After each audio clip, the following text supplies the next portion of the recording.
Welcome to the Throttle Up Leadership Podcast. Our theme for 2025 is the future of work. Meaning is the new money. In a world shaped by rapid innovation and constant change, the pursuit of purpose and impact has never been more important. I'm Dr. John Dentico, your host, bringing over 30 years of experience in leadership, strategic thinking, and purpose-driven innovation. Here, we tackle the pressing challenges of our time, from the rise of artificial intelligence to the growing need for meaning in the workplace. Together, we'll uncover how leaders can ethically integrate AI to enhance decision-making and keep humanity at the heart of their organizations. Remember, amidst all the technological advancements, in the end, it's always about the people. This podcast is your resource for actionable tools, thought-provoking discussions, and inspiring stories. It's time to go beyond leadership development and focus on leadership impact, creating workplaces where people thrive, innovation flourishes, and meaning truly becomes the new currency. Thank you for joining me on this journey.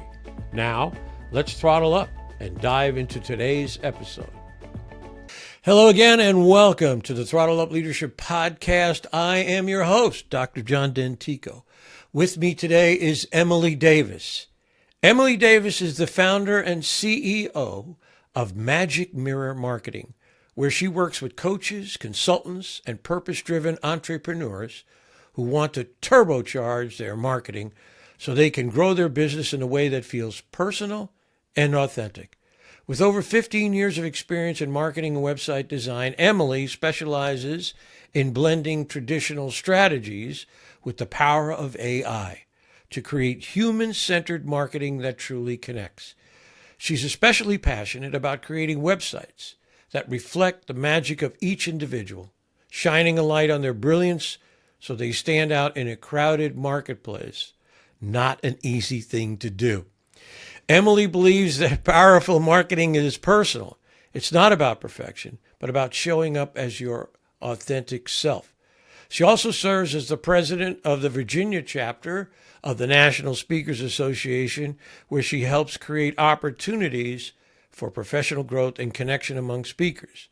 Emilie is a story brand guide, as we are both devotees of Don Miller's story brand strategy, and a colleague, as I am also a member of the Virginia chapter of the National Speakers Association, and I am pleased as punch to have her here with me today. Good morning, Emilie. How are you this day? I'm doing great, John. Thank you for having me. Oh, more than happy to have you with me, for sure. So, Emilie, I'm trying to add a bit more personal touch to my podcasts this year. So I would like to ask you this question. Tell me a bit about yourself. Where did you grow up? And what, in your mind, were some of the fundamental influences in your life? Oh, wow. That's a very good question. I grew up outside of Portland, Oregon, in a small town, what I thought was a small town called Newburgh. And I was a very academically minded person, high achiever. I was also heavily involved in theater, loved being out in front of a crowd, which very much informs my involvement in NSA today. And I went to school in Virginia. My mother's originally from Virginia, and so I moved out here to go to school, fell in love with it, and now live in a truly small town of about 7,000 people that looks like the Warner Brothers backlot. It is so cute, and I am raising my 5 children here with my husband, who is in athletic administration and is a wrestling coach, and it's a lot of fun, I have to say. And what really informs my life is the value of people, the connections that we make. Because in each circumstance that I've been in, whether it was that small town I grew up in with an amazing group of friends who helped me realize that what I really loved doing, theater, was valuable and worthwhile, to the small college that I went to where I felt like I was seen and heard by my professors, and then to the small town environment where I now live, just those personal connections really make a difference. Now, I want to make it clear I have nothing against big cities. I actually love Richmond, Virginia, which is the big city around here, and I go there quite frequently for networking and things. But the human connection has always been important to me. It's interesting. We'll get into a conversation later on about AI and the technological leaps that are being made as I like to say, every 6 hours, it seems. It's just crazy. I would say with all the technological advancements, in the end, it's always about the people, always. And that's the bottom line to me. As I mentioned to you, my theme for this year is that meaning is the new money. It's the new currency. And I truly believe that. But ferreting it out sometimes amongst the technology can be a little bit difficult chore because the technology is in many respects so overwhelming. So Emilie, I'd like to ask you my next question if I can. I know that your company, Magic Mirror Marketing, does have a mission statement.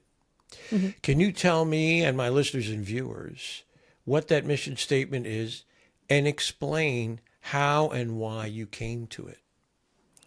Yes. At Magic Mirror Marketing, our mission is to empower purpose-driven entrepreneurs to reflect your magic so you can make your mark. So that came to me because I started my business like a lot of entrepreneurs do, where I was just in my office, in my house, and I was filing paperwork because by gum, I was going to actually do this, right? I was going to start my business. And I created a name, which was Link House Consultants. And it literally was because I was in my house on Link Road, and I knew I was going to be doing marketing consultation in some way, but I didn't know specifically what I wanted to do. And about 2 years ago, I had a big epiphany about why I've enjoyed doing marketing for almost 20 years now, because it's something I keep coming back to over and over again. And yet I'm such a people person. And a lot of times people don't see website design, especially, as being a people person oriented field. And so I was like, what do I really care about? And the term magic mirror kept coming to my mind about I just want to reflect to people how amazing they are. And marketing is one of those ways that we can do that. When I'm helping someone build a website, it's a focusing tool. It's a way for them to sit down and be like, okay, if people are going to arrive on your website, what is your message? What are you selling? What actions do you want people to take? And so they're able to really focus and get those questions answered. But in that process, when they're speaking to me and then I say back to them literally what they just told me, they think I'm coming up with brilliant marketing, messaging, and things like that. And I'm saying, no, I'm just repeating what you said. And so that became very core to who I am. Now, the fact that it says empower, I also realized that I don't have to be the answer for people. I want them to look inside themselves and understand that they are the answer. I truly believe that the key to powerful marketing is you. And I work primarily with coaches and consultants who are literally selling themselves. And it's a very vulnerable place to be in marketing when you are selling yourself.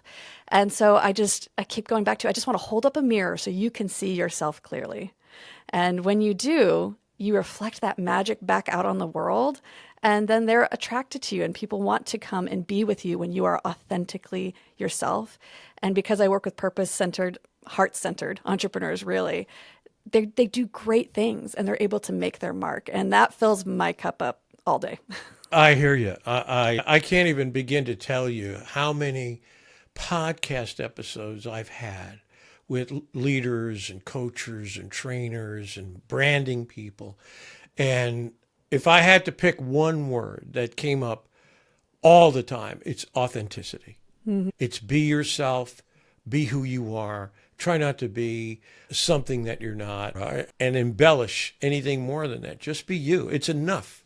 It's enough. And it's hard for people to accept that, I think, sometimes. Mm-hmm. But I think it's truly where it's at. Emilie, I want to ask you my next question, if I can, and that you've been doing marketing and branding for a long time. Can you tell me what are the 3 biggest mistakes entrepreneurs making when it comes to branding and communicating with their prospective clients? Number 1 is exactly what you just stated, being inauthentic, trying to be something else. Someone, I wish I knew who it was, once said to me, don't should on yourself. And that is a trap that entrepreneurs fall into all the time. I should be something else. I should be doing something else. I should be at a higher level, like just piling it on over and over again. And that is a killer for energy. The three most precious resources for an entrepreneur are time, money, and energy. And we often forget the energy piece. And so I see people leaning into methods for their marketing that go against what gives them energy. So for example, I had a client once who really struggled with technology, like really bad. I'd spend a half hour just helping her turn on Zoom or something, just really struggled with it. And she started asking my advice on a client relation management system that was supposed to help her with marketing. And it was an online tool. And I just said, whoa, hold on. You're going to try to get clients using this online tool. And she said, yeah, because it's supposed to bring me all this money or all these leads. And I said, how do you most enjoy actually getting leads? She said, I just love people. I just want to go out and talk to people. And I said, well, if you were going to spend 4 hours doing something, would you rather spend 4 hours fighting a tool that may or may not work just because people say it's supposed to bring you all this? Or would you rather go pound the pavement for 4 hours, meeting new people, exposing them to like what it is that you truly do and who you really are? Which one of those is actually going to continue to give you energy? Because if doing technology drains you, you will either burn out, fade out, or rage quit. And I've seen far too many entrepreneurs rage quit when they're doing things that are against who they really are. So that's number one, the shoulds. Number two is being out of value alignment is another thing that people struggle with. That usually looks like following fads as opposed to following what their internal compass says they should do. So they're going against their actual vision and mission and their values. And I wanted to bring up too, you said that authenticity comes up a lot. When I was listening to other branding episodes to see how they compare to what I do, I heard values comes up a lot too. When you don't know what your values are, if you haven't identified them, it makes it harder to use that as a filter for the activities that you're doing and the messaging that you're using. And again, it goes back to energy. If you're in alignment with your values, man, people can't stop you. You have so much more get up and go to do different types of business activities and marketing, because marketing is a lot about just showing people who you are. I truly believe that. I don't think I could agree with you more. You're absolutely right. Values alignment is the number one request of young people, of the multi-generation, never mind the young people, of the multi-generational workforce we live with today. No question about it. Is your values aligned with the organization? And does the organization understand that this person who's coming into work for us is aligned with us? And I tell the story about building bridges from one side. That's what I was doing. I was building a bridge from one side. I talk about how an organization could interview somebody and find out what their values are. But if the organization itself is not aligned and doesn't express their values in a simple mission statement, as you did, that mission statement is perfect, then you can't, the bridges will never meet in the middle. So to me, values alignment is so absolutely vital. And the other thing that goes along with that is that people want to be involved in the decision-making processes of an organization. So that's the other thing that I focus on as well, is bringing people in and getting them involved. You just sit there in the corner, we'll tell you when you're ready. No, I'm ready now. Let's do it. So that's, to me, is very important. Let's move on in the world of branding, though. I got to get a little tangent there. I think I only gave you two, so I got to give you a third. Oh, I'm sorry. I apologize. Oh. You're fine. So number one is people shooting all over themselves. Number two is not identifying or understanding their values so that they can use that as a filter for what they're doing. And number three, and again, these all sound similar, but they are a bit different, is actually being authentically themselves. When it comes to website design, I frequently see people that when they come to me with a website that is not working for them, as a designer, I can look at it and say, this is a really pretty website, but then you find out what's actually rubbing against them is the messaging's all wrong. Like it just doesn't sound like them or feel like them. So when they present it to people, there's always a little something that holds them back from sharing it. Or maybe the design is, I find this with women a lot. They'll have a color scheme that they think appeals to the demographic they're working with, but it's so outside of who they actually are. Like I'm thinking a lot of black and a lot of dark red, which is funny because I'm actually wearing black and red right now. But you'll find that sometimes they like lean into color schemes or fonts that actually don't vibe with who they are, and that causes problems. And you can have the most beautiful website in the world, but if you're not willing to share it with people because it doesn't feel like you, it's going to slow your momentum way down.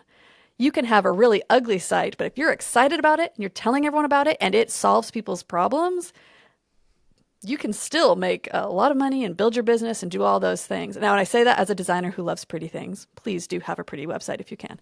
But the most important thing is that it actually shows how you can solve people's problems and is in alignment with you, that you're excited about, because that excitement drives so much marketing momentum.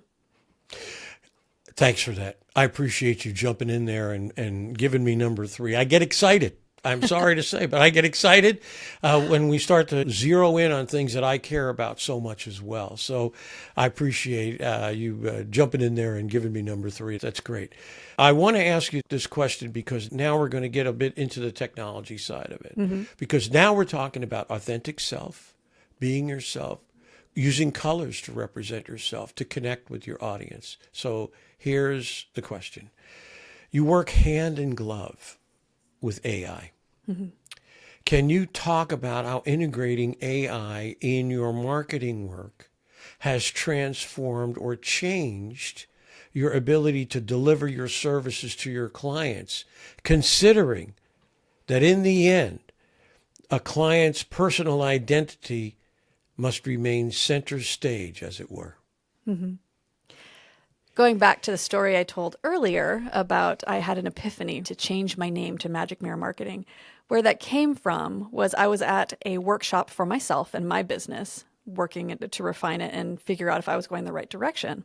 And I called my husband and I said, I wish I had a magic mirror I could look in so that I could say to me what I say to other people and help myself understand what it is I need to do. Because it is very hard, no matter what business you're in, to coach yourself and to work through it. That's why outside coaches are always very valuable. I truly feel like AI is a magic mirror. It can do some amazing things to help us sort through information, not just going out on the internet and finding out best practices and things like that, but truly working through problems and reflecting back at us. What are you seeing in what I've been writing? Or what are you seeing in how I'm operating or what I'm doing with my business? What options are out there? And it is, to me, so exciting and fun to have that mirror just readily available. It's like having a very eager assistant next to you all the time who just really wants to help and is so excited that you're even trying. ChatGPT is the one I use the most, and the voice of ChatGPT, at least mine, because of how I've trained it, tends to be pretty enthusiastic and ready to go for anything. And I really love that. I have shared with you, John, off the podcast before that I am very much a Star Trek person versus a Terminator person. I was raised on Star Trek: The Next Generation, which is all about hope and exploring the universe and the relationships between people and exploring strange new things. And so when I think of AI, I tend to think of the friendly computer that they would ask questions and it would do calculations, but the individuals on the starship are the ones who are still deciding, where are we going? What are we going to do with this information that was calculated so quickly? And you'll see them do a process of actually going through information. What is this? Why are we doing that? What would be the ramifications if we did this? And so that's embedded somewhere in my soul. And so I really love that still. When it comes to marketing, it is you and AI. It is not AI is now going to take over everything.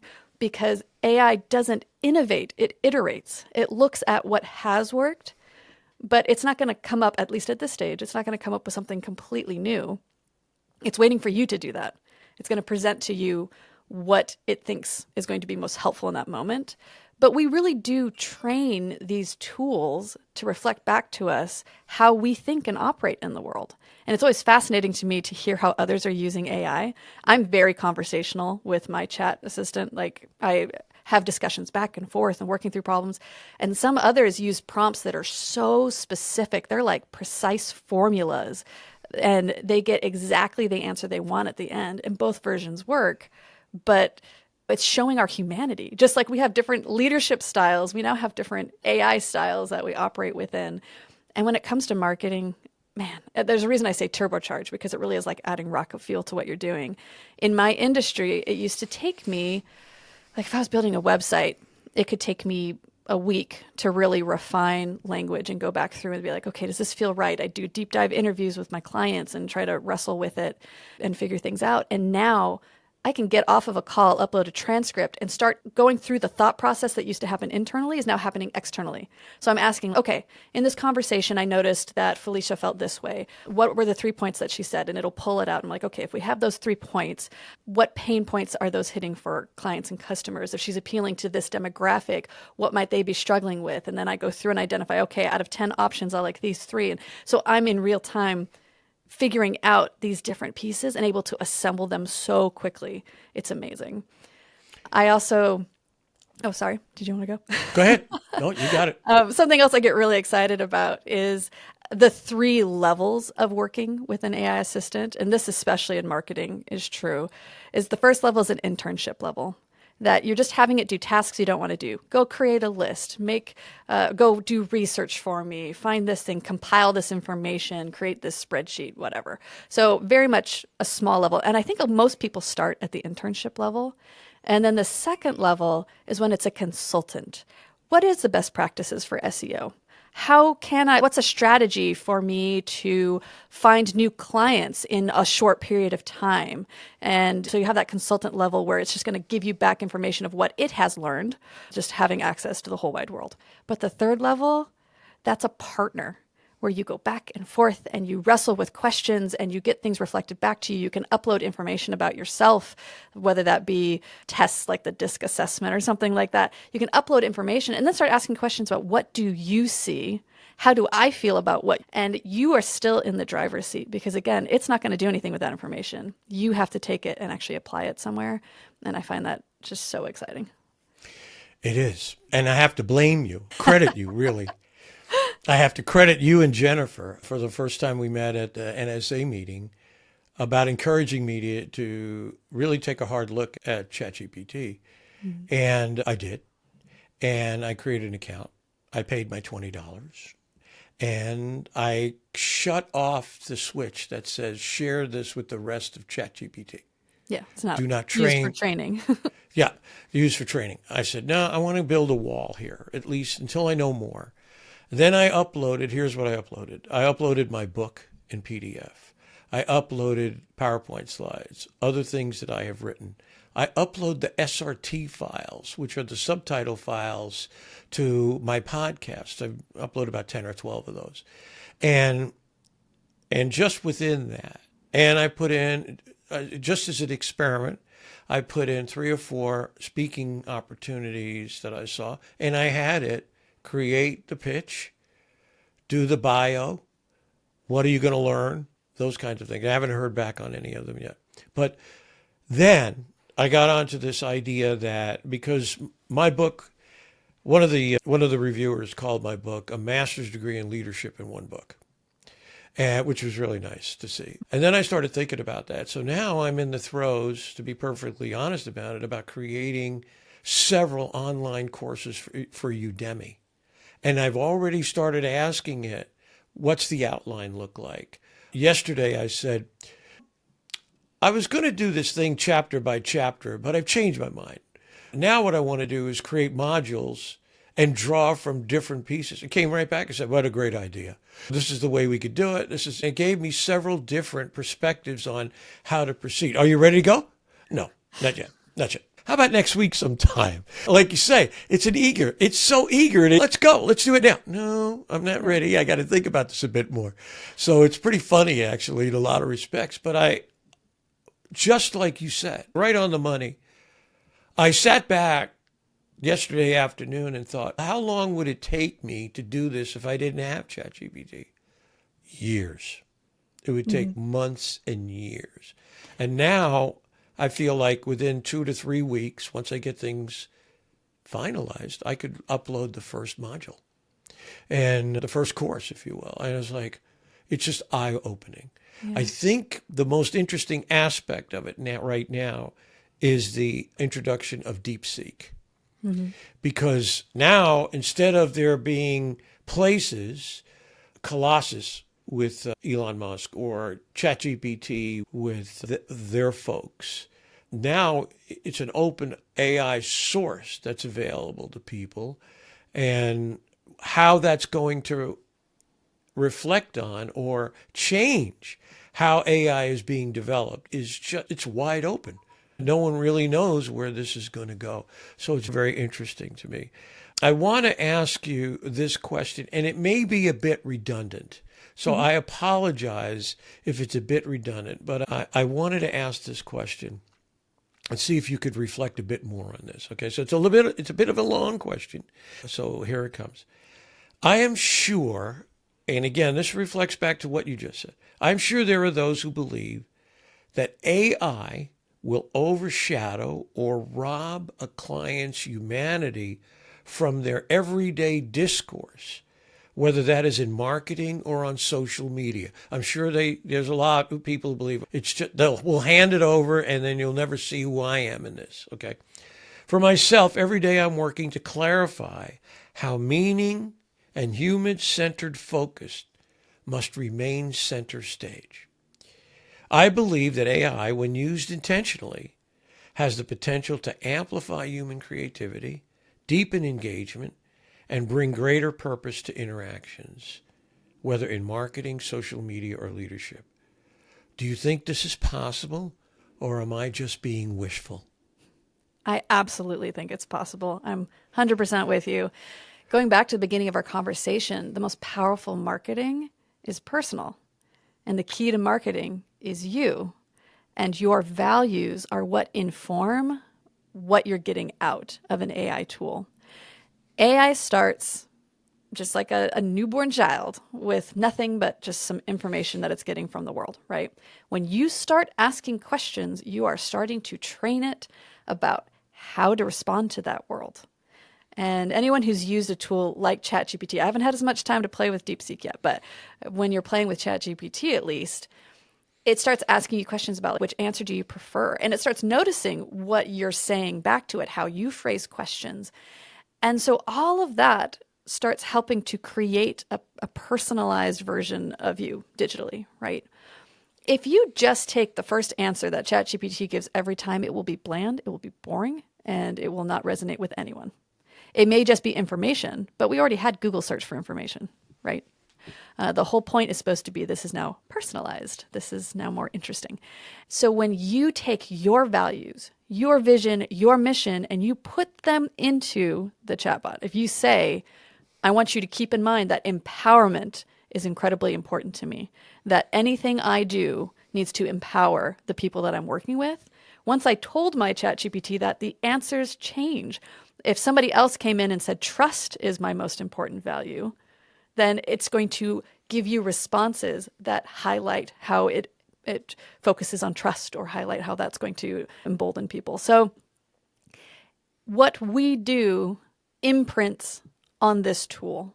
And so that's, going back to magic mirror, it is reflecting back to us who we are. And sometimes we need to look in the mirror and say, do I like who I am? But I am optimistic about the future, that this is giving us such a shortened path. Just like the tractor, that's a classic example right now, is the AI is a tractor. That's what it did for physical labor. It made it so digging a ditch that used to take all day could take 5 minutes with a tractor, right? Now we're the ones driving this tractor, but we still have to plant the seeds. We still are deciding what is happening here and where we're going.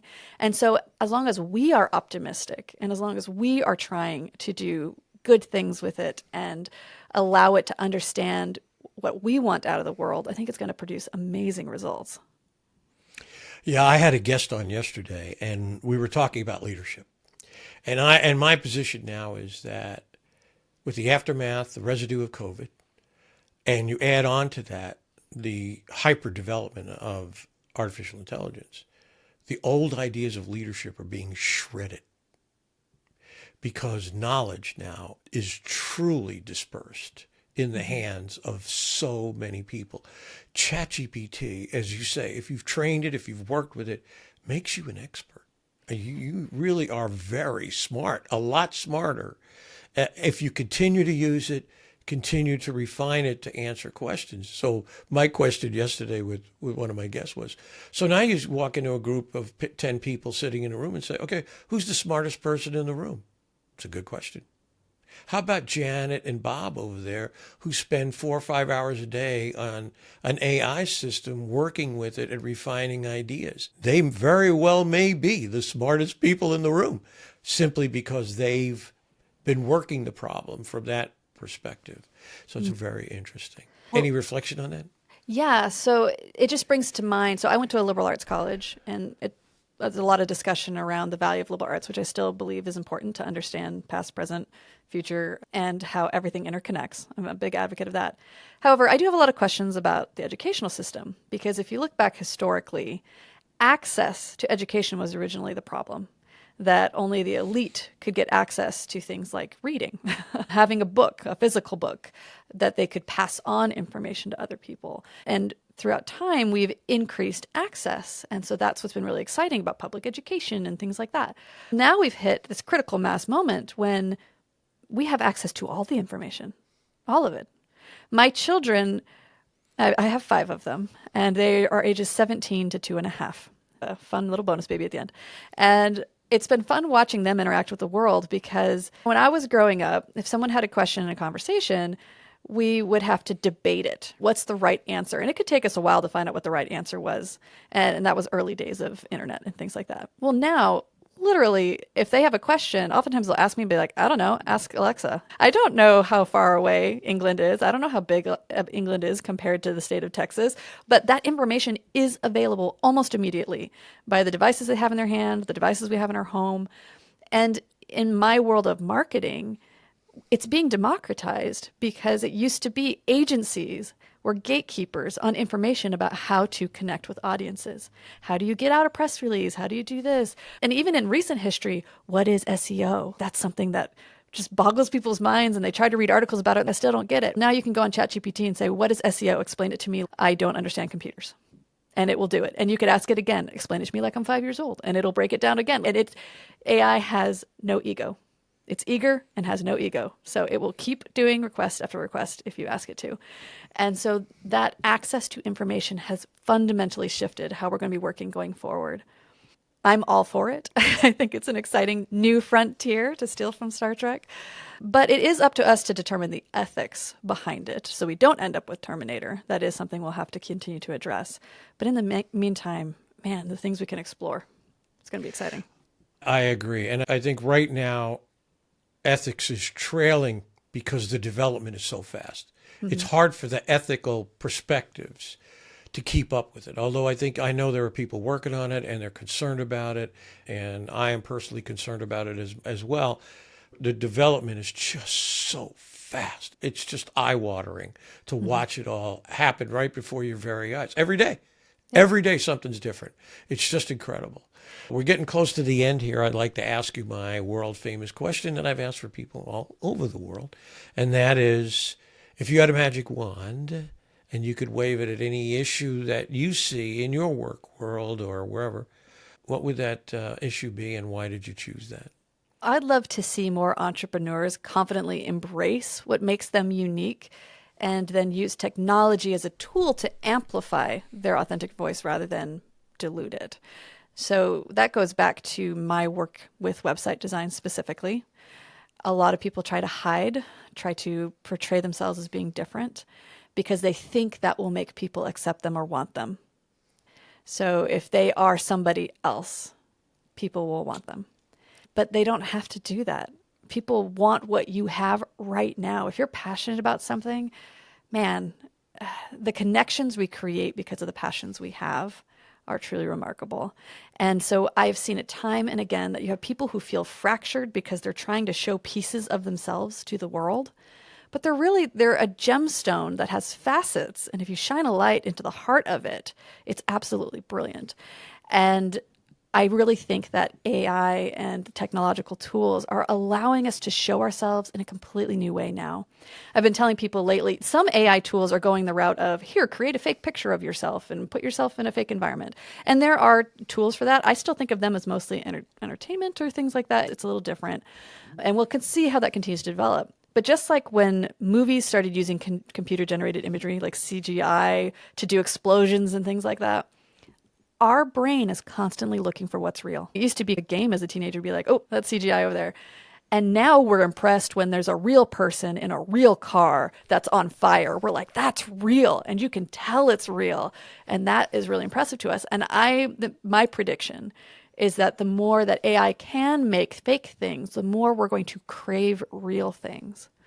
And being a real human with others and using tools to amplify it. I'm not saying don't create an AI version of yourself if you're a coach. There's a lot of fun tools to play with, but at the heart of it has to be you. Because AI, if it could replace everyone, then that is the Terminator situation, and I refuse to believe that's the direction we're going. Now people are talking about maybe in 5 or 6 or 7 years, approaching human intelligence to that point. It can be scary, but I think for the next 3 to 5 years, it's going to be very interesting to see where it goes and how it gets there. As you've referred to Star Trek, but if you look at Star Wars just for a second, okay, I think I'm saying this correctly. The most popular Star Wars were the first 2 episodes that were released, because there was a lot less CGI in them and more real stuff, like models that they had to float around, that were built, and they had to float around the room. And people got tired of it. They just rejected all the CGI stuff and said, no, this is beyond where we want to be. We want the realism of the first, I think that was 1, 2, 3. Episode 4, I think, was the one that eventually became the first released one in the 70s. So it's very interesting. And I have to tell you, I have to steal that line that AI has no ego, but is very eager. Yeah. So that to me that's a gem. In the end, I guess what we can say is, in the end, it's all about the people, and it's all about humanity. And it's all about, I think, for many people, just taking a minute to accept your own humanity. I tell people all the time, one of the most powerful days of my own life is when I accepted my own humanity. I'm just a guy. I'm doing my work. I can't be perfect. I chase excellence, but I can't be perfect. I'm doing the best I can. And I think that's really important. Emilie, I can't thank you enough for your time this morning. It's been absolutely spectacular. You did a great job. Thank you so very much for taking time today to be on the podcast. I wish you every success in the future. Thank you so very much. Thank you, John.